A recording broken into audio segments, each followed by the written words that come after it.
마음이 즐겁지 않으면 만사가 모든 게 귀찮아. 몸이 건강하지 않으면 만사가 귀찮아. 그래서 여러분 건강하시길 바라고 마음이 즐거워지길 바랍니다. 마음을 잘 다스리길 바랍니다. 그래야 즐겁지. 돈이 있어도 귀찮고 먹을 것이 귀찮고 먹기도 싫고 그냥 아무것도 하기 싫은 이런 상황이 되면 만사 즐거움과 기쁨이 없어요. 여러분 우리가 즐거워 기쁘기를 바랍니다. 오늘 여러분 속에 꿈이 있어지길 바랍니다. 영계에 이렇게 만나면 이런 일을 해야지. 여러분 계획도 하시고 이 만나면 내가 즐거운 이런 유머도 좀 해야 되겠다. 유머도 좀 만드시고 여러분들이 종이 막 찾아보시고 또 놀이를 무대 게임을 어떤 거 해야 되겠다. 이런 것을 만들어서 여러분들이 계획을 세우면 명절이 기다려지는 것입니다. 세뱃돈을 만들어가지고 누구 오면 줘야지. 내가 어떻게 해야지. 라고 하는 것을 꿈을 갖고 하면 날이 기다려지는 것입니다. 그러나 아무런 꿈도 없고 세수도 잘 안 하고 씻지도 않고 그냥 게임이나 하고 TV나 보다가 잠만 늘어지게 자는 사람은 재미가 없어요. 즐거움 없는 명절이 되고 맙니다. 그냥 그날이 그날이고 이날이 이날이다. 그렇게 됩니다. 여러분 꿈을 가지시길 바랍니다. 이래야 살아나는 줄로 믿습니다. 예수님은 이 38년 된 병자에게 찾아오셔서 그에게 물으셨습니다. 뭐라고 물으셨을까요? 네가 낫고자 하느냐라고 물었어요. 아니 환자에게 물어보는 거 낫고자 하는 거 당연한 일 아닙니까? 근데 예수님이 당연한 걸 왜 물어보셨을까요? 물어보신 이유가 예수님은 그 병자를 찾아오셔서 그의 누워 있는 것을 보신 것입니다. 보셨다는 것은 깊은 관심을 가지고 주목하여 보셨다는 겁니다. 사람을 도우려면 그 사람의 상태와 상황을 깊이 이해해야 합니다. 선무당이 뭐 잡는다? 사람 잡는다는 것처럼 자세히 보지 않고 말했다는 큰일 나요. 의사가 사람 얼굴만 보고 당신 이래 이래가지고 이렇게 했다가는 큰일 납니다. 우리가 정확하게 도우려면 상태가 어떤지를 주목하여 살펴봐야 되고 이해해야 됩니다. 예수님은 사랑과 소망의 눈으로 병자에게 깊은 관심을 가지고 살폈습니다. 또 예수님은 그 병이 벌써 오랜 줄을 아셨어요.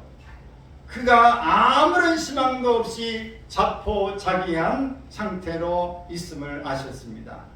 아셨다는 것은 옳게 판단했다는 것뿐만 아니라 병으로 인해서 아픔과 고통을 깊이 이해하시고 예수님이 그 아픔을 몸소 느꼈다고 하는 것입니다. 예수님은 그를 도와주고자 하셨습니다. 그래서 깊은 사랑과 동정심을 가지고 그에게 물었습니다. 네가 낫고자 하느냐? 여러분 우리가 병원에 가서 이런 말을 할 수 있지 않습니까? 정말 아파가지고 힘들어요. 네. 아이 얼마나 아파. 낫고 싶지. 그러면 낫고 싶어. 여러분 그런 상황에서 물어보면 공감합니다. 먼저 이렇게 보고 무슨 병인가 이게 쭉 하면 살펴보고 그러다가 힘들고 정말 낙심되겠구나 이런 상황에 있을 때 얼마나 힘들어요. 빨리 나았으면 좋겠다. 그렇지. 그러면 나았으면 좋겠어. 이렇게 이야기하는 것과 똑같은 것입니다. 예수님께서 그에게 이렇게 말씀하신 이유는 그가 나음 받아야 할 고질병자라는 사실을 알았기 때문에 여러분 고질병자는 정말 고치기가 어려운 환자인 것을 이야기하는데 너희가 고침받고 싶으냐? 이야기는 지금 보통으로 해서 나을 수 있는 병이 아닌데 그럼에도 불구하고 네가 낫고 싶으냐? 라는 사실을 물어보는 것입니다. 가장 치료하기 힘든 환자는 자신이 병들었는데도 그 사실을 인식하지 못하고 또 인정하지 않으려고 하는 사람입니다. 정신병자를 치료하기 힘든 것은 자신이 환자라고 하는 사실을 인정하려 하지 않기 때문입니다. 이처럼 영적으로 가장 큰 문제는 자신이 바로 죄로 인해 깊은 영혼의 병을 앓고 있다는 사실을 깨닫지 못하는 것입니다. 사랑하는 여러분, 오늘 여기에 우리도 마찬가지입니다. 내가 지금 죄인인데 하나님 앞에 어리석은 자의 모습으로 살고 있음에도 불구하고 나는 이만하면 잘 산 거야. 교회 안 다니는 사람도 있고 나보다 훨씬 심란하게 사는 사람 많은데 내가 무슨 죄가 있어? 이 정도면 잘 사는 거야 라고 하는 것, 이런 의식하지 못하는 것이 문제인 것입니다. 이렇게 인정하지 못하고 이런 사실을 깨닫지 못할 때 하나님 앞에 회개기도 하지도 않고 나는 이대로 사는 거 그래 잘 사는 거야 라고 생각하고 마는 것입니다. 예수님이 정말 내가 낳고자 하느냐고 물어보는 말씀 속에서는 진정 낳고 싶은 소원이 있느냐를 묻는 것입니다. 우리가 자신의 죄를 깨달았으면 그 영혼의 질병을 치료하고자 하는 간절한 영적 소원이 있어야 합니다. 내 죄를 사함받고 싶습니다. 영적 소원은 참으로 중요합니다. 세상에서 가장 무서운 병은 우리가 동화성이라고 하는 병이다. 이게 뭐냐? 우리가 처음 죄를 지을 때는 어마무시한 것처럼 느껴지고 심한 죄의식을 느껴서 막 괴롭고 힘들고 잠도 안 하고 내가 왜 그런 실수를 했지, 왜 그런 짓을 했지라고 하고 있는데 그 일이 반복하다 보면 이미 심령이 병들어가지고 양심이 화인받은 것처럼 그냥 죄져도 죄인가? 뭐야? 그게 그냥 나중에는 뭐 그 심각성이 하나도 없어요. 자연적으로 그 일을 하게 되는 이것이 바로 동화성인데 정말 어처구니 없어요. 그래서 죄에 대한 면역성이 생겨가지고 불감 환자가 되는 거예요. 불감증 환자. 여러 가지 어떤 감정을 느끼지 못하는 그런 환자가 될 때 우리는 심각한 모습으로 살게 되어집니다. 그러므로 오늘 우리가 네가 낫고자 하느냐, 네 마음에 간절한 소원이 있느냐고 물어보는 것입니다. 여러분을 묻습니다. 여러분은 은혜 받고 싶으십니까? 하나님 은혜로 살고 싶으십니까? 하나님의 도우심으로 은혜 살고 싶으십니까? 간절한 소원이 여러분 속에 있어야 하는 것입니다. 오늘 주님께서 물어보신 것은 그것입니다. 낫고자 하는 소원만 있으면 나을 수 있다는 믿음과 가능성이 있습니다. 우리는 새로운 희망을 여러분 포기하지 않기를 바랍니다. 희망을 끊지 않아야 합니다. 예수님은 꺼져가는 심령 같은 이 사람에게도 희망을 불어넣어 주었습니다. 예수님 안에는 누구나 소망이 있는 것입니다. 그러므로 사랑하는 여러분, 우리가 끝까지 희망의 끈을 붙잡고 가기를 바랍니다. 그런데 7절에 보면 예수님의 질문에 이 환자는 불평했어요. 내가 낫고자 하는데 물에 들어가기를 원하는데 누가 나를 물에 넣어주는 사람이 없습니다.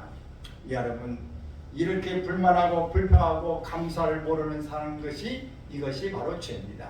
우리는 모두가 이런 누가 뭘 해주지 않았다고 하는 이런 것 때문에 우리는 불평하고 원망합니다. 그러나 여러분, 다른 사람을 의존하는 의존병에서 벗어나기를 바랍니다. 여러분, 다른 사람은 나를 도와줄 수는 있지만 내가 의지할 대상은 아니다. 따라서 합시다. 사람은 도와주는 대상이지 의지할 대상이 아니다. 의존할 대상이 아니다. 여러분, 사람 의존하고 사람 의지하고 거기에 맞대서 살면 실망하고 끝나요. 여러분, 가장 가까운 부모가 이 환자 곁에 있어서 도와주고 그러지만 그 부모가 언제까지 도와줄 수 없어요. 그 장애를 가지고 있는 부모 한계를 가지고 고민이 뭐냐면 내가 너보다 하루 더 늦게 죽고 싶다. 그게 소원입니다. 네가 나보다 하루 먼저 가는 게 내 소원이다. 왜? 내가 하고 나면 너를 누가 돌봐줄 거냐. 부모도 끝까지 돌봐주지 못한다고 하는 말입니다. 여러분, 누구든지 의존해도 그 사람은 끝나는 것이에요. 친구가, 남편이, 아내가, 자식이 여러분 끝까지 의존의 대상입니까? 될 수 없습니다. 다 떠납니다. 여러분, 오직 우리의 의존하고 믿고 바라야 될 대상은 누굽니까? 바로 예수님인 줄로 믿습니다. 하나님 우리의 아버지만 의지하시기를 바랍니다. 그래서 우리가 스스로 자립해야 되는데, 자립한다는 말은 하나님만을 의지하는 것을 우리가 자립이라고 부릅니다.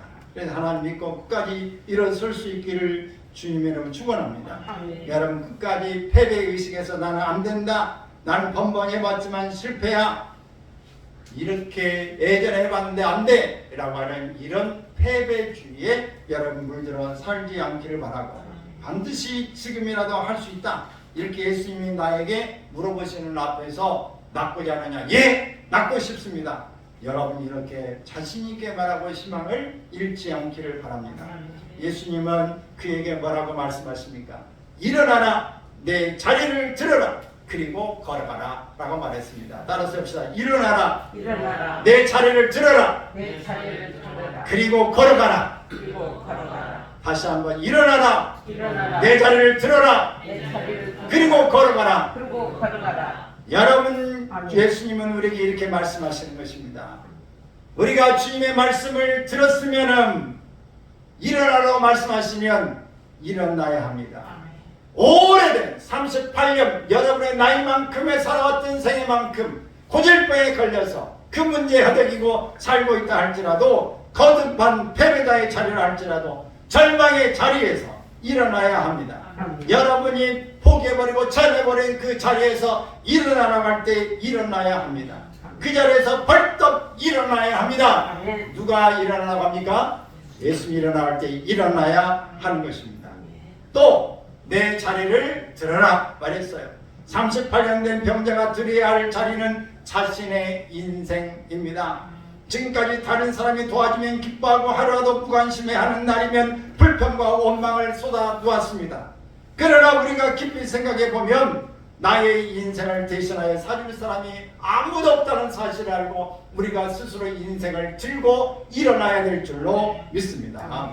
그래서 우리는 스스로 일어나야 합니다. 아멘. 우리의 것을 인생을 들고 일어나야 합니다.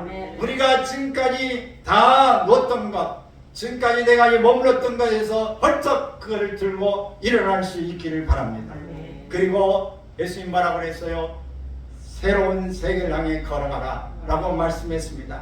여러분 원망하면서도 그것을 떠날 수 없었어요. 왜? 혹시나 하고 그곳에서 물이 동할 때 들어갈 수 있으려나 가능성이 없지만 그 자리를 떠날 수 없었습니다. 베데스다는 이제 그의 인생의 전부와 같이 느껴졌습니다. 나는 이걸 떠날 수 없이 난 어차피 여기 있는 거야 라고 하는 그런 모습인데 여러분 예수님이 일어나라 네 것을 다 들어라 그리고 떠나라 걸어가라 라고 말하는 것입니다.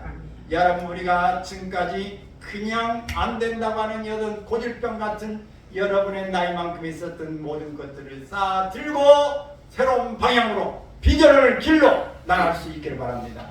예수님이 우리에게 들어오실 때 우리는 언제든지 바뀔 수 있습니다. 예수님의 음성을 듣고 이 30만 병자는 어떻게 했어요? 벌떡 일어났습니다. 자리를 들었습니다. 그리고 걸어갔습니다.